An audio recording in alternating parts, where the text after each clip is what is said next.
ये ताली मत बजाओ, तालियां हमारे यहाँ खुसरे बजाते हैं, किन्नर बजाते हैं। ये किन्नरपंथी यहां मत करो बैठकर। समझ में आया मनोज यादव? उत्तर प्रदेश वाले मुख्यमंत्री जी ना, भगवाधारी जोगी माफ करिएगा, योगी आदित्यनाथ जी, जो गांव गांव जाके सारंगी बजाया करते थे जोगी जी, वो जोगी जी से सिर्फ एक ही बात कहनी, आप डीएनए ना चेक कराओ, न यहाँ फिर राजनीति डीएनए पे होगी। डीएनए की लड़ाई में अखिलेश यादव क्यों कूद पड़े? सपा के लिए तो कहा नहीं गया था? क्या सपा का नाम तो लिया नहीं गया? कहा गया बाबर की मानसिकता का डीएनए और बांग्लादेश में अत्याचार जो हो रहा है उसके डीएनए एक है। इसमें सपा क्यों आगे बीच में? मैं अखिलेश को सुन रहा था। डीएनए सच में इनका टेस्ट कराना चाहिए। यह टेस्ट कराने की आवश्यकता है कि ये अखिलेश यादव है या अखिलेशुद्दीन है, ये मनोज यादव है या मोयुद्दीन है। इन लोगों के डीएनए टेस्ट की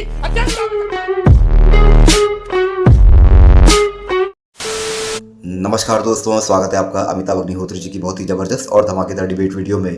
धर्म के आधार पर दोस्तों बांग्लादेश में कट्टरपंथी मुस्लिम है, वो हिंदुओं पर अत्याचार कर रहे हैं। दोस्तों इस अत्याचार और इस प्रताड़ना में क्या क्या आता है आपको बताने की मैं आवश्यकता समझता नहीं। आपने न्यूज़ में देखा भी होगा और आपको पता चल भी गया होगा।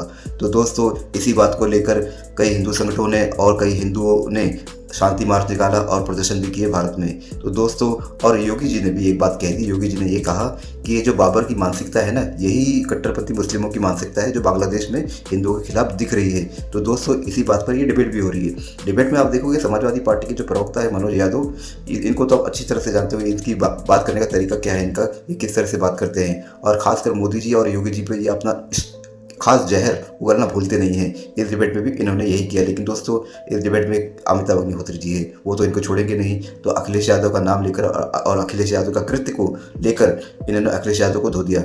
हाँ, बाकी बात रही मनोज यादव की, इनको कौन धोएगा? तो दोस्तों इनके लिए बैठे हैं राजनीतिक विशेषज्ञ मैथिल सूर्य प्रकाश मैथिल जी।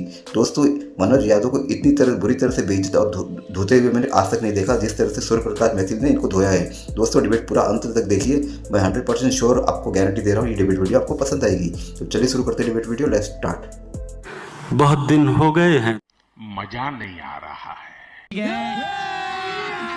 अभी मजा आएगा ना भिड़ो। पिक्चर चालू करो बे। मनोज यादव जी, क्या होना चाहिए? क्या हो रहा है सबको पता। मूल प्रश्न है हमको क्या करना चाहिए, क्योंकि हम जो प्रदर्शन कर रहे हैं ये भी सराहनीय है, अच्छा है। मैं देख रहा हूं सामान्य जन फरुखाबाद, एटा, इटावा जैसे शहरों में प्रदर्शन कर रहे हैं, लेकिन उसकी सीमा है। अगर वहां कुछ बदलाव करना है, कोई निर्णायक परिस्थितियां पैदा हो तो उसके लिए कुछ बड़ा करना होगा। आपकी दृष्टि में, सपा की दृष्टि में क्या होना चाहिए? देखिए, अगर यूपीए की सरकार होती, कमजोर देश के प्रधानमंत्री होते अमिताभ जी, और कोई हिंदुत्व की रक्षक वाली सरकार ना होती, तब ये सवाल आप मुझसे पूछते तो मुझे लगता कि मुझे थोड़ा सा एम्बेरेस फील होगा। मैं जवाब कैसे? विश्व में डंका बज रहा है, विश्व पटल पे डंका बज रहा है। हिंदुत्व शिरोमणि नरेंद्र मोदी जी, भारत के प्रधानमंत्री, लगातार तीसरी प्रदर्शन किसके खिलाफ कर रहे हैं? कोई मना किया है क्या आपको? विपक्ष ने कहा है बांग्लादेश पे अटैक मत करना, हिंदुओं पे अगर अत्याचार होगा तो आप घर में बैठ के अपने पैरों में मोहर लगा के बैठ जाना, कोई मना किया है? हम लोगों ने कोई रेजोल्यूशन पास किया अमिताभ जी क्या कि भारत सरकार बांग्लादेश को धमकी ना दे, भारत सरकार वहां की सरकार को अपदस्थ ना होने दे? क्या हम लोगों ने कहा? एक कोई हमको हमारा किसी इंडिया अलायंस के लोगों का बता दीजिए। बस बैठते हैं टीवी चैनल पे, फट फट फट फट फट फट ऐसा मुंह चलाना शुरू करेंगे, ऐसा लगता है सब कुछ बांग्लादेश में विपक्षी पार्टी करा रही। ये कौन सा नशा आपको सवार हो गया भैया? सत्ता के मद में ये भी नहीं पता कि आपका धर्म क्या है, आपका कर्म क्या है, आपकी ड्यूटीज क्या है अंतरराष्ट्रीय स्तर पे? कौन बजाएगा घंटा?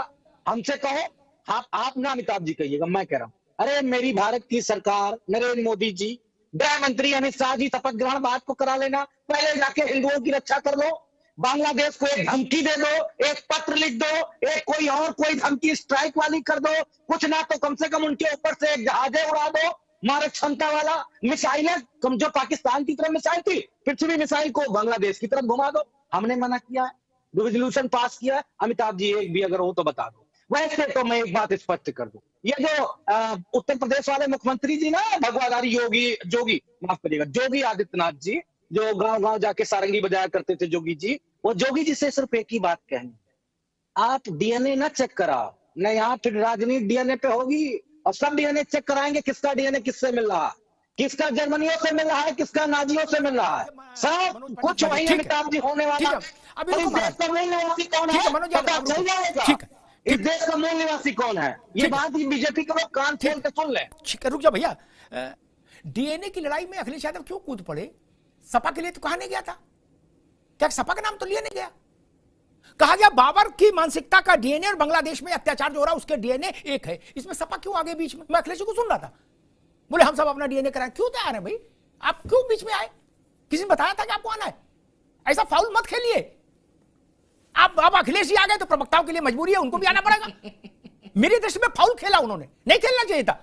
डीएनए से क्या मतलब उनका? चोर की दाढ़ी में टिनका। नहीं पढ़ना चाहिए ना। उन्होंने बाबर के लिए कहा, बाबर के समय में सपा थी नहीं, तो अलग रहो। खामोखा बीच में कूद पड़े, अब झेलो। खैर, एक शेर मुझे याद आया, कौन जीता है तेरे जुल्फ के सर होने तक, कौन जी, ये बांग्लादेशी हिंदू कह रहे हैं यहां के लोगों से, कौन जीता है तेरे जुल्फ के सर होने तक, खाक हो जाएंगे हम तुझको खबर होने तक। जब तक आप चिट्ठी पत्री लिखोगे, सब कंप्यूटर वाले बुलाओगे और सब अल्टीमेटम जारी करोगे, तब तक वह खाक हो जा रहे हो लोग। मैं कल देख रहा था, बस्ती की बस्ती जला दी, 200 घर जला दिए। हम लाशें गिनने जाएंगे क्या? नहीं, बिल्कुल अमानवीय घटना हो रही है और ये घटना बहुत मनोज बाबू एक बात ध्यान रखो भैया कि दिए में तेल या घी तभी तक डालने का कोई अर्थ है महाराज जी, तभी तक डालने का अर्थ है जब तक दिया जल रहा है। दिया बुझ गया तो उसमें कनस्तर डाल दो तेल घी का, उससे कुछ होगा? वहां जो लोग हिंसा कर रहे हैं ना, वो प्रदर्शन से समझने वाले लोग नहीं है। जो 75 साल की बुजुर्ग, वो हिंदू नहीं है जी, शेख हसीना, हमसे कोई लेना देना नहीं। हसीना के घर में लूटपाट करने वाले भी मुसलमान, हसीना भी मुसलमान, जो यूनुस आए वो भी मुसलमान, किसी में हिंदू कोई लेना देना नहीं। और वो क्या चुरा लाए? शेख हसीना के अंतः वस्त्र कमीने चुरा लाए और लाके चौराहे पर उनका प्रदर्शन कर रहे हैं। वो प्रदर्शन से सुनेंगे? वो हमारे शांति मार्च से सुनेंगे? और अगर ऐसी गलत फहमी है तो उस गलत फहमी को भी मेरा प्रणाम। जलद दिन मानत जलद जड़, गए 3 दिन बीत, बोले राम सकोप तब, भय बिनु होय न प्रीत। क्षमा शोभती उस भुजंग को जिसके पास गरल हो। मैंने कुछ बयान अभी निकाले समाजवादी पार्टी के, अभी ये बहुत ज्यादा जो है लंबी चौड़ी बातें कर रहे थे कि एक जहाज जो है वो जहाज ऊपर से गुजार दो, ये कर दो, वो कर दो। अरे मेरे भैया, जिस समय इजराइल ने फिलिस्तीन के ऊपर बमबाजी शुरू की थी, तब काहे तुम्हारे सारे नेता चूड़ियां तोड़ने लग गए थे, तब काहे छाती पीटने लग गए थे। अबू आजमी से लेके वो बकरुद्दीन अकबरुद्दीन, जितने भी तुम्हारे नेता इंडी गठबंधन के लोग हैं और तुम्हारे संभल के सांसद हैं, तुम्हारी जो समाजवादी पार्टी के और प्रवक्ता हैं, इवन अखिलेश यादव हैं, उन सबकी आंखों से काहे पानी निकलता चला जा रहा था? ऐसा क्या रिश्ता है तुम्हारा? ऐसा क्या रिश्ता उन लोगों से है जिनके लिए तुम छाती पीटने लग गए? और ऐसा क्या रिश्ता नहीं है तुम्हारा बांग्लादेशी हिंदुओं से कि तुम्हारे मुंह से एक बोल नहीं फूटा अब तक? प्रेस रिलीज जारी कर दो ना कि भारत सरकार को हम पूरा समर्थन देते हैं, हम एक साथ खड़े हैं आपके, कि आप चलिए और बांग्लादेश की ईंट से ईंट बजा दीजिए। एक एक हिंदू के नरमुंड के बदले में 20-20 नरमुंड बांग्लादेशी इन नर पिशाचों के कटवाकर हिंदुस्तान बुलवाइए। ये ताली मत बजाओ, तालियां हमारे यहां खुसरे बजाते हैं, किन्नर बजाते हैं। ये किन्नरपंथी यहां मत करो बैठकर। समझ में आया मनोज यादव? हिंदुओं की हत्याओं में ताली बजाने वाली समाजवादी पार्टी का तुम चेहरा यहां पे बनके बैठे हुए हो, शर्म आनी चाहिए। संभल में 5 दंगाई आपस में गोली मार के मर गए तो पूरी की पूरी समाजवादी पार्टी मातम बना के बैठी हुई है, काले कपड़े पहन के घूम रही है, चूड़ियां तोड़ रही है, हाय हाय कर रही है और मैसेज कर रही है ट्विटर पे। और यहां बांग्लादेश में सैकड़ों हजारों हिंदुओं की हत्याएं हो गई, हमारी माओ बहनों का बलात्कार हुआ, हिंदुओं के मंदिर तोड़े जा रहे हैं और ये यहां बैठकर आवाज बंद करके बैठे हैं, ये अतिशोक्ति कर रहे हैं। मैं बताना चाहता हूं अग्निहोत्री जी, डीएनए सच में इनका टेस्ट कराना चाहिए। यह टेस्ट कराने की आवश्यकता है कि ये अखिलेश यादव है या अखिलेशुद्दीन है, ये मनोज यादव है या मोयुद्दीन है, इन लोगों के डीएनए टेस्ट की अत्यंत आवश्यकता है। 2 बातें, वहां की सरकार जब शेख हसीना जी को पदस्थ करके वहां की जनता ने भगाया या हटाया तो वो भाग के भारत में। आज प्रदर्शनकारियों से मेरा सिर्फ एक ही था, जो आज प्रदर्शन हुआ या कल, उन सबको उस महिला के सामने प्रदर्शन करना चाहिए था कि आप भारत आ गए, इसकी वजह से समस्या हो रही है। भारत की सरकार का बड़ा व्यापार, भारत की सरकार से मेरा अभिप्राय अडानी जी का है, अडानी जी का बड़ा व्यापार है बांग्लादेश में। सरकार क्यों कोई ठोस कदम नहीं उठा रही है? हमने लोगों ने अगर कहीं से भी एक वाक्य दिला दो, कांग्रेस की जिम्मेदारी ले रहा हूं मैं, सारी पार्टियों की जिम्मेदारी लो जो ये कह रहे हो कि साहब वहां के हिंदुओं की रक्षा मौजूदा भारत की सरकार में। एक बात, और मैं यहाँ टीवी पे ये नहीं कहूंगा कि आप मेरा नाम फलाना नाम, बड़ा सम्मान, मैं सम्मान करोगे दूंगा, अपमान करोगे 4 गुना दूंगा। ये मनोज यादव का अपना स्टाइल है, अमिताभ अग्निहोत्री का। मैं के न्यूज से उनके साथ हूं, मुझे बहुत कुछ सीखा जाना मैंने उनसे। तो मुझे वो सब जवाब नहीं करना।